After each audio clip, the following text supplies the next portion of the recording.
Hi friends, welcome to Jo study club. Competitive exam prepare అయ్యే ప్రతి విద్యార్థికి ఉన్న మొట్టమొదటి డౌట్ ఏంటంటే ఏ సబ్జెక్ట్తో స్టార్ట్ చేయాలి, ఏ సబ్జెక్ట్కి ఏ బుక్ని ప్రామాణికంగా తీసుకోవాలి, దాంట్లో ఉన్న సిలబస్ ఏంటి, దాన్ని ఎన్ని రోజుల్లో మనం కంప్లీట్ చేయొచ్చు అని చాలామందికి అయితే ఈ డౌట్ తప్పకుండా ఉంటుంది. ఓకే, మీరు గ్రూప్ 1 అయినా, group 2, group 3, group 4, SI, constable, సచివాలయం, అదేవిధంగా చూసుకుంటే మీరు డిఎస్సి ప్రిపేర్ అయినా, ఎస్ఎస్సి ప్రిపేర్ అయినా, ఆర్ఆర్బి ప్రిపేర్ అయినా, చివరికి బ్యాంకుకి ప్రిపేర్ అయినా సరే తప్పకుండా అందరికీ కామన్గా ఉండేది జనరల్ స్టడీస్. దాంట్లో ఏ సబ్జెక్ట్ నుంచి స్టార్ట్ అని చెప్పేసి అందరికి ఉన్న ఒక పెద్ద క్వశ్చన్ మార్క్. ఓకే, సో మీరు ఏ సబ్జెక్ట్తో స్టార్ట్ చేయాలంటే ది బెస్ట్ ఆప్షన్ ఏంటంటే ఆధునిక భారతదేశ చరిత్ర. ఓకే, సో ఈరోజు మనం ఈ వీడియో ద్వారా అసలు మోడర్న్ హిస్టరీ లేదా ఆధునిక భారతదేశ చరిత్రలో సిలబస్ ఏంటి, ఏ బుక్స్ మనం రెఫర్ చేయాలి, ఎంత టైంలో కంప్లీట్ అని చెప్పేసి తెలుసుకునే ప్రయత్నం చేద్దాం. సో ఇదే కాదు, ప్రతి సబ్జెక్టు ఆ సబ్జెక్ట్ సంబంధించి ఎలాంటి బుక్స్ రెఫర్ చేయాలి, ప్లస్ సిలబస్ ఏంటి, ఎన్ని డేస్లో మనం దాన్ని కంప్లీట్ చేయొచ్చు అని మీకు ఒక్కొక్క సబ్జెక్ట్కి ఒక్కొక్క వీడియో చొప్పున అయితే మీ ముందు అందుబాటులో ఉంచే ప్రయత్నం చేస్తాను. మొదటగా జనరల్ స్టడీస్ని స్టార్ట్ చేసి మిగతా అన్ని సబ్జెక్ట్స్ కూడా మీకు కవర్ చేసే ప్రయత్నం చేస్తాను. ఓకే, అయితే వీడియోని స్టార్ట్ చేసే ముందు ఎవరైతే మన ఛానల్ ఇంకా సబ్స్క్రైబ్ చేసుకోలేదో అలాంటి వాళ్ళు మన ఛానల్ సబ్స్క్రైబ్ చేసుకోండి. అదేవిధంగా మన ఛానల్ని రెగ్యులర్గా ఫాలో అవ్వండి. అదేవిధంగా చూసుకుంటే మన జో స్టడీ క్లబ్ యాప్ ద్వారా మీకు group 2, group 3, group 4, SI, constable, సచివాలయం సంబంధించి ఆన్లైన్ క్లాస్ అనేవి మనం అందుబాటులో ఉంచాం. ప్రతి ఒక్కరును మన యొక్క యాప్ డౌన్లోడ్ చేసుకుని మీకు పాసిబిలిటీ ఉంటే మీరు ఆన్లైన్ క్లాసెస్ చూసి ప్రిపేర్ అవుదాం అనుకుంటే మన యొక్క యాప్ అనేది బెస్ట్ ఆప్షన్. తప్పకుండా మీరు యాప్ డౌన్లోడ్ చేసుకుని అక్కడి నుంచి క్లాసెస్ చూసే ప్రయత్నం చేయండి. క్లాసెస్ విషయంగా వస్తే బ్రహ్మాండంగా ఉంటాయి, ప్రతి క్లాస్ ఫుల్ డెప్త్గా ఉంటాయి. అదేవిధంగా చూసుకుంటే ప్రతి క్లాస్ అయిన తర్వాత ఆ చాప్టర్ సంబంధించి టాపిక్ వైజ్, ఓకే, ఆ చాప్టర్ వైజ్ బిట్స్ అనేవి మీకైతే అందుబాటులో ఉంటాయి. Okay, right. So first of all చూసుకుంటే ఆధునిక భారతదేశ చరిత్ర. అసలు ఎందుకు ఆధునిక భారతదేశ చరిత్ర మనం చదవాలంటే యూరోపియన్లు అంటే పోర్చుగీస్ వారి నుంచి మొదలు పెట్టుకుంటే చివరికి ఫ్రెంచ్ వారు, ఓకే, పోర్చుగీస్, డచ్, బ్రిటిష్ వారు, డేనిష్ వారు, ఫ్రెంచ్ వారు, ఇలా యూరోపియన్లు మన భారతదేశానికి వచ్చిన తర్వాత రాజరిక వ్యవస్థ నుండి, ఓకే, పరిపాలన దేశంగా అయితే మన దేశం మారింది. ఎలా మారింది అని చెప్పేసి తెలుసుకోవడమే ఆధునిక భారతదేశ చరిత్ర. ఓకే, బ్రిటిష్ వారు కానీ ఆ టైంలో వచ్చినప్పుడు మన భారతదేశంలో ఎలా ఏముండదమ్మా, రాజరికం ఉండేది. రాజులు మన భారతదేశాన్ని పరిపాలించేవారు. ఇప్పుడు ప్రభుత్వం మన దేశాన్ని పరిపాలిస్తుంది. ఎలా మారిందని చెప్పి తెలుసుకోవడమే ఆధునిక భారతదేశ చరిత్ర. Okay, right. So first of all గమనించినట్లయితే దీనికి సంబంధించి మంచి బుక్ ఏంటంటే బిపిన్ చంద్ర బుక్. ఓకే, సో ఈ బుక్ మీరు ప్రతి ఒక్క దగ్గర ఉండాలి. ఇది ఇంగ్లీష్ మీడియం ఉంటుంది, తెలుగు మీడియం ఉంటుంది. ఓకే, మీరు మార్కెట్లో కానీ లేదా ఫ్లిప్కార్ట్, అమెజాన్ వంటి ఈ యాప్స్ ద్వారా కానీ మీరు కొనుక్కోవచ్చు. అదేవిధంగా చూసుకుంటే మార్కెట్లో హిస్టరీ సంబంధించి అనేక బుక్స్ ఉన్నాయి. మీరు అలా బిపిన్ చంద్ర బుక్స్తో పాటు, ఓకే, సో జోగినాయుడు కానీ, సీనయ్య కానీ, సయ్యద్ బుక్ కానీ, ఓకే, ఇలా మనం చూసుకుంటే కరీం సార్ బుక్స్ కానీ ఇలాంటి బుక్స్ మీకు అందుబాటులో ఉంటాయి. ఏదో ఒక బుక్ని ప్రామాణికంగా తీసుకొని దాంట్లో ఏ బుక్లో అయితే ఎక్కువ కంటెంట్ ఉందో ఆ కంటెంట్ని అయితే మీరు, ఓకే, ఆ బుక్ని అయితే మీరు రిఫర్ చేసుకొని చదివే ప్రయత్నం మొదలుపెట్టండి. ఓకే, అయితే ఈ ఆధునిక భారతదేశ చరిత్ర దీంట్లో ముఖ్యంగా చూసుకుంటే సింపుల్గా అసలు ఏంటి ఆధునిక భారతదేశ చరిత్ర అంటే చూడండి, ఏం లేదమ్మా, ఒకసారి గమనించండి.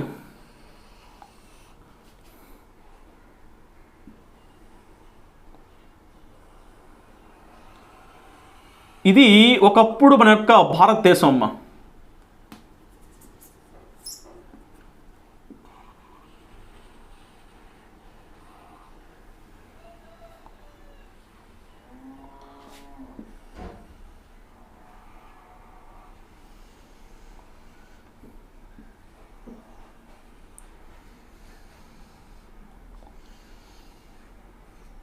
ఓకే, సో ఇది ఒకప్పుడు భారతదేశం. ఓకే, సో ఇది ప్రాచీన భారతదేశం అనుకోండి. అలాంటి భారతదేశం అనేది ఇప్పుడు ఎలా ఉందమ్మా? చిన్నగా వేస్తాను.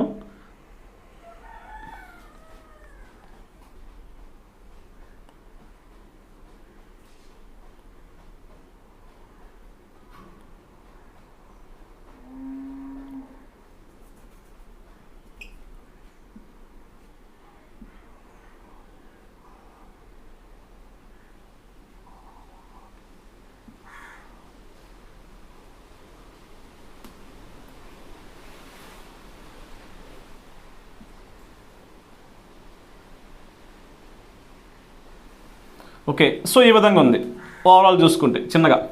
ఓకే, ఇది ప్రజెంట్ భారతదేశం. ఓకే, ఇది ప్రస్తుతం,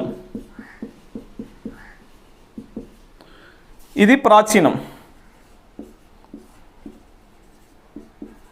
మరి ఇలా ఉన్న భారతదేశం అనేది ఇలా ఎలా మారింది అని తెలుసుకోవడమే సింపుల్గా ఆధునిక భారతదేశ చరిత్ర. సీరియస్లీ. ఓకే, ఇలా ఉంది మన భారతదేశం అనేది. ఏం పోయింది ఇక్కడ మనకి? ఇక్కడ ఉన్న పాకిస్తాన్ పోయింది, ఇక్కడ కలిసి ఉన్న కొంత ఆఫ్ఘనిస్తాన్కి పోయింది, ఇక్కడ కనిపిస్తున్న ఏవైతే కొన్ని చిన్న చిన్న ప్రాంతాలు ఉన్నాయో ఆ ప్రాంతాలు పోయాయి, బంగ్లాదేశ్ పోయింది. ఓకే ఓకే సో బంగ్లాదేశ్ పోయింది. సో ఈ ప్రాంతాలన్నీ పోయి ప్రజెంట్ అయితే ఈ విధంగా మారింది మనకి. మరి ఎలా మారింది, దానికి గల కారణాలు ఏంటి? సో ఆ సిచ్యువేషన్ చెప్పేసి తెలుసుకోవడమే ఆధునిక భారతదేశ చరిత్ర. ఓకే, ఇప్పుడు మనం దీనికి సంబంధించి సిలబస్ ఏముంటుందని చెప్పి తెలుసుకునే ప్రయత్నం చేద్దాం. ఒకసారి చూడండి సిలబస్ ఏముంటుందని చెప్పేసి. మనం ఈ మ్యాప్ చూస్తూ మనం అయితే సిలబస్ని అయితే ఈజీగా మనం పసిగట్టవచ్చు. రైట్, సో ఫస్ట్ యూరోపియన్ల రాక.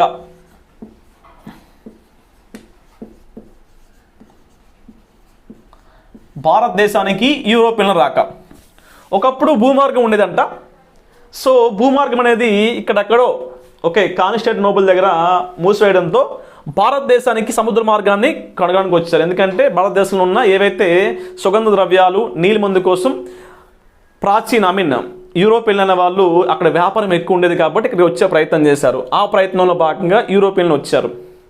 ఫస్ట్ పోర్చుగీస్ వారు, నెక్స్ట్ డచ్ వారు, బ్రిటిష్ వారు, డేనిష్ వారు, ఫ్రెంచ్ వారు ఈ విధంగా రావడం జరిగింది. సో ఇలా వచ్చిన తర్వాత అందులో వచ్చిన బ్రిటిష్ ఎవరవుతున్నారో బ్రిటిష్ వారు వాళ్ళు ఓన్లీ వ్యాపారంతో పాటు భారతదేశ ప్రాంతాలను ఆక్రమించుకునే ప్రయత్నం చేశారు. ఓకే, బ్రిటిష్ ఆక్రమణలు. సో ఎలా? మొదటగా చూసుకుంటే ఈ ప్రాంతం కర్ణాటక, ఇది తమిళనాడు కాదు, ఇప్పుడు తమిళనాడు, ఒకప్పుడు కర్ణాటక. సో కర్ణాటక ప్రాంతాన్ని కర్ణాటక యుద్ధం జరిగి కర్ణాటక ప్రాంతాన్ని ఆక్రమించుకున్నారు. అదేవిధంగా చూసుకుంటే మనకి ఇక్కడ మైసూర్ యుద్ధాలు. ఓకే, ఇది మైసూర్ ప్రాంతం. ఈ మైసూర్ ప్రాంతాన్ని ఆక్రమించుకున్నారు. మరాఠా యుద్ధం చేసి ఇక్కడున్న ఈ మరాఠా ప్రాంతాన్ని కూడా ఆక్రమించుకున్నారు. సిక్ యుద్ధం చేసి ఇక్కడున్న సిక్ ప్రాంతాన్ని కూడా ఆక్రమించుకున్నారు. ఓకే, సింధు పంజాబ్ ప్రాంతాన్ని ఆక్రమించుకున్నారు. తర్వాత ఇక్కడ ప్లాసీ మరియు బక్సర్ యుద్ధం ద్వారా ఓకే ఈ బెంగాల్ ప్రాంతాన్ని ఇక్కడున్న ఈ బెంగాల్ ప్రాంతాన్ని అయితే ఆక్రమించుకున్నారు. సో ఇలా ఏంటంటే బ్రిటిష్ ఆక్రమణలు అనేవి ఒక్కొక్క యుద్ధంలో బ్రిటిష్ వాళ్ళు మన ప్రాంతాలను అనేవి ఆక్రమించుకున్న ప్రయత్నం చేశారు. సో ఇలా ఆక్రమించుకున్న తర్వాత ఎలా ఏమవుతుంది, మన యొక్క భారతదేశంలో ఉన్న ప్రజలు అనే వాళ్ళు తిరుగుబాటు చేస్తారు. సో అదే మనకి ఇక్కడ బ్రిటిష్ వ్యతిరేక తిరుగుబాట్లు అంటాం. నెక్స్ట్ టాపిక్ బ్రిటిష్ వ్యతిరేక తిరుగుబాట్లు. ఓకే, బ్రిటిష్ వ్యతిరేక తిరుగుబాట్లు థర్డ్ టాపిక్. ఇక్కడ మనం గమనించాల్సిన అంశం ఏంటంటే 1857కి ముందు మరియు 1857 తర్వాత. ఓకే, 1857కి ముందు 57 తర్వాత అంటే 1857కి ముందు ఎలాంటి తిరుగుబాటు జరిగాయి, 1857 తర్వాత ఎలాంటి తిరుగుబాటు జరిగాయి. మనం 1857 సిపాయిల తిరుగుబాటు తెలుసు, అందరూ తెలుసు, చిన్నప్పటి నుంచి చదువుకుంటున్నాం. మంగళ్ పాండే అంటే వెంటనే గుర్తొచ్చేస్తుంది మనకి. ఓకే, సిపాయిల తిరుగుబాటు. ఈ సిపాయిల తిరుగుబాటు ముందు ఏం జరిగింది, ఎక్కడెక్కడ ఏ ప్రాంతంలో తిరుగుబాట్లు చేశారు, గోండులు కానీ, కిత్తూరు తిరుగుబాటు కానీ, ఓకే, పజారి తిరుగుబాటు అని చెప్పేసి ఒక్కొక్క ప్రాంతం నుంచి ఆ ప్రాంతంలో ఉన్న వాళ్ళు తిరుగుబాటు చేస్తూ వచ్చారు. ఓకే, దానిలో భాగం మనకు తెలిసింది ఇక్కడ మన ఆంధ్రప్రదేశ్లో ఉయ్యాలవాడ నరసింహారెడ్డి. ఓకే, సో ఇలా తిరుగుబాట్లు చేశారు. తర్వాత ఏమైంది, సిపాయిల తిరుగుబాటు జరిగింది. ఓకే, 1857లో. దాని తర్వాత కూడా మరికొన్ని తిరుగుబాట్లు జరిగాయి, వాటి గురించి నేర్చుకోవాలి. నెక్స్ట్ నేర్చుకోవాల్సింది అంటే బ్రిటిష్ గవర్నర్లు మరియు వైస్రాయల గురించి నేర్చుకోవాలి. బ్రిటిష్ గవర్నర్లు మరియు వైస్రాయ్స్ ఎవరైతే ఉన్నారో, అంటే ఎక్కడి నుంచి 1700 శతాబ్దం నుంచి ఆల్మోస్ట్ చూసుకుంటే 1753 ఆ టైం నుంచి 1947 వరకు ఎవరు మన యొక్క భారతదేశాన్ని పరిపాలించారో వాళ్ళ గురించి తెలుసుకునే ప్రయత్నం చేయాలి. ఓకే, సో బ్రిటిష్ గవర్నర్లు మరియు వైస్రాయ్ గురించి అయితే నేర్చుకునే ప్రయత్నం చేయాలి. ఆ నెక్స్ట్ భారతదేశంలో సాంఘిక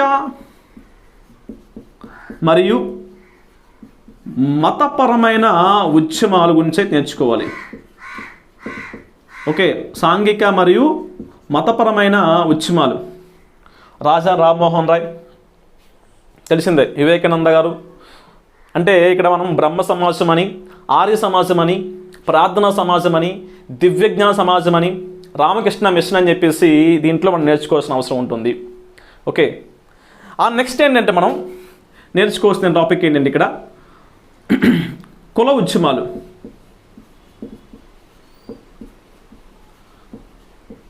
ఓకే, సో ఈ కుల ఉద్యమాల్లో మనం అంబేద్కర్ గురించి తెలుసుకోవాలి, జ్యోతిరావు పూలే గురించి తెలుసుకోవాలి, పండిత్ రమాబాయి సరస్వతి గురించి తెలుసుకోవాలి.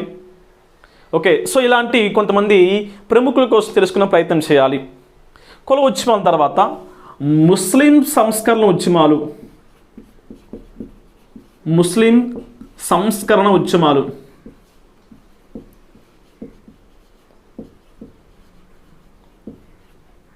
ఓకే, ముస్లిం సంస్కరణ ఉద్యమాన్ని మనం నేర్చుకోవాలి. ఆ నేర్చుకున్న తర్వాత ఆ టాపిక్ తర్వాత మనం ఏం చేయాలంటే భారత దేశ జాతీయ ఉద్యమం.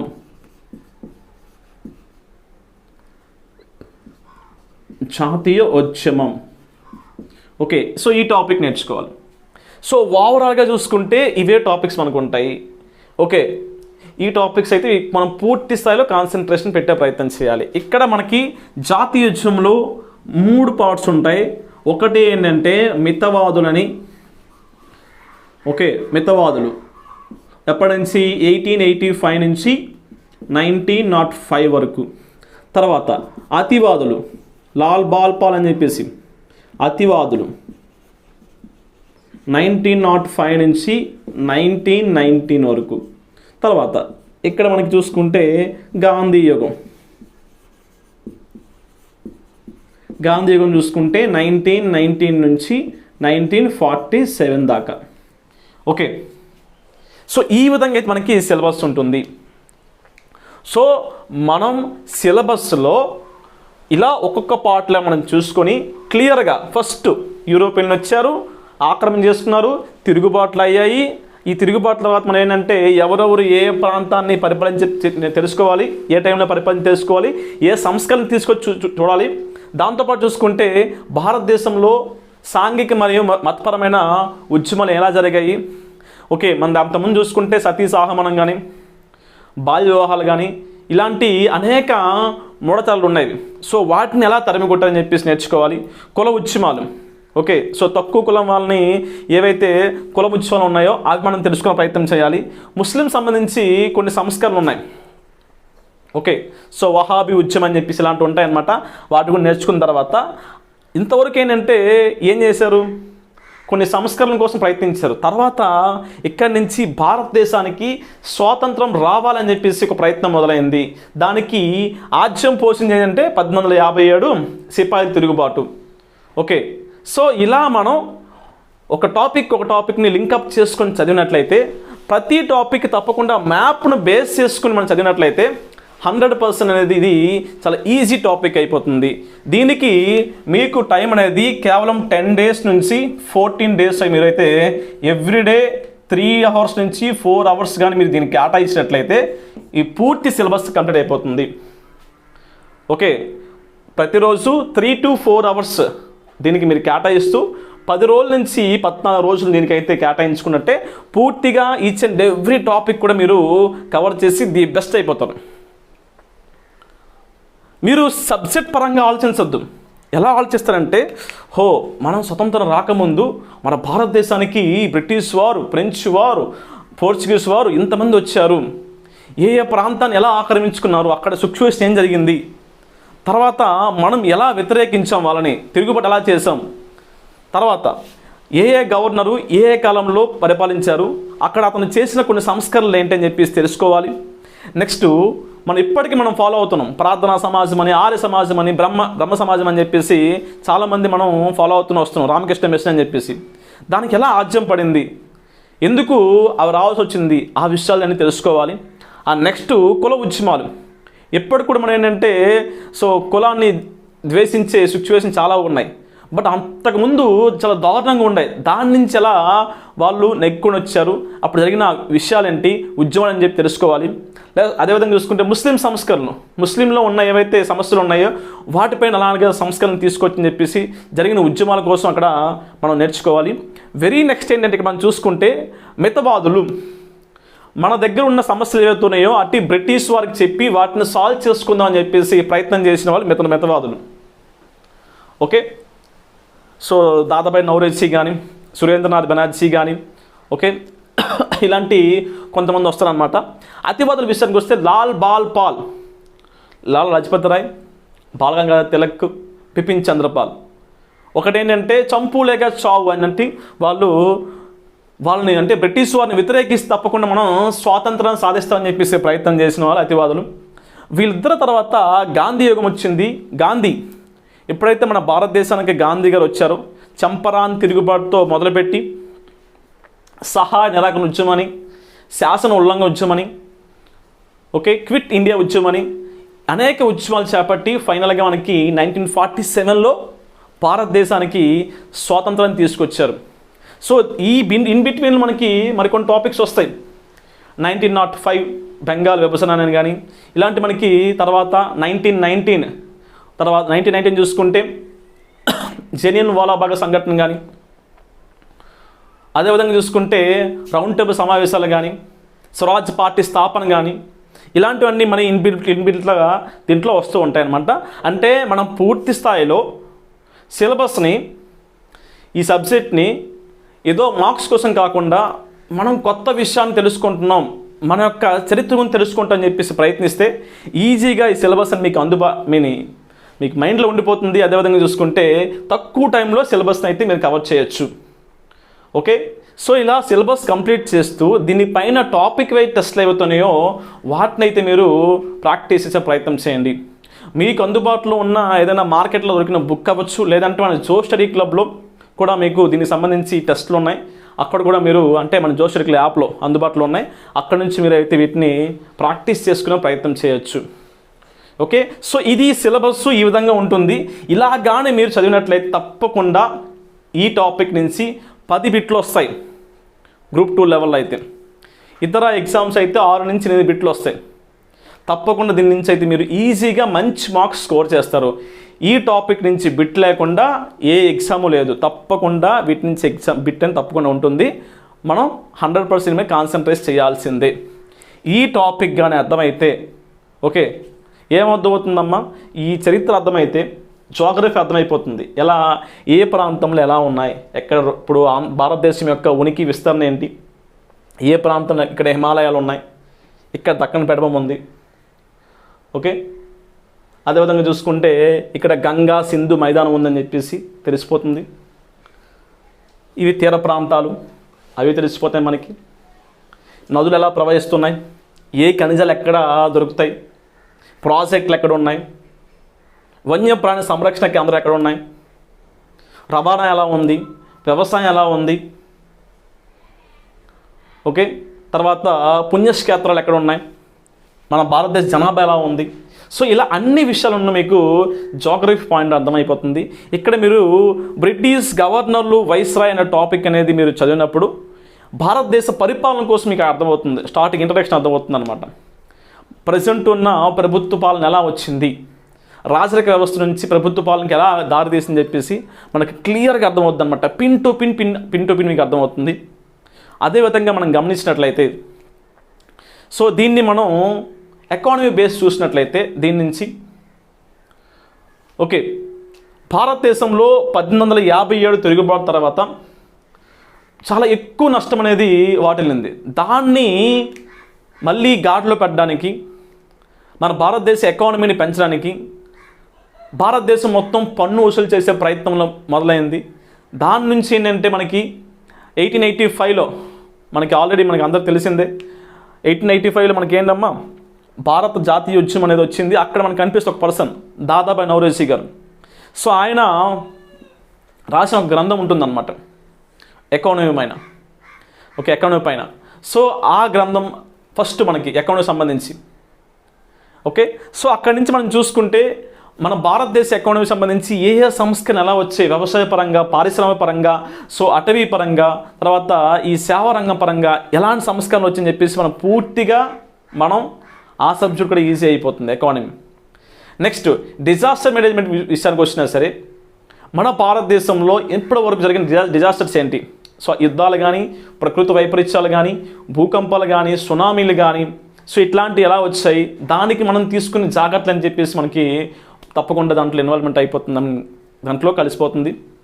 ఎన్విరాన్మెంట్ ఓకే, మన పర్యావరణాన్ని ఎందుకు కాపాడుకోవాలి, ఒకప్పుడు మన భారతదేశంలో ఉన్న వనరులు ఏవి, తర్వాత జీవ వైవిధ్యం ఏది, ఎలా ఉంది, ప్రజెంట్ ఎలా ఉంది, దాన్ని ఎలా కాపాడుకోవాలి అని చెప్పేసి మనకి అక్కడ ఎన్విరాన్మెంట్ కూడా మనకి దాంట్లో ఇంటర్లింక్ అయిపోతుంది. ఇలా ప్రతి సబ్జెక్ట్ కూడా దీంట్లో ఇంటర్లింక్ అవుతుంది. కాబట్టి మనం 100% ఈ సబ్జెక్ట్ మనకు అర్థమైతే నెక్స్ట్ సబ్జెక్ట్ మీకు ఇంకా ఈజీ అర్థమవుతుంది.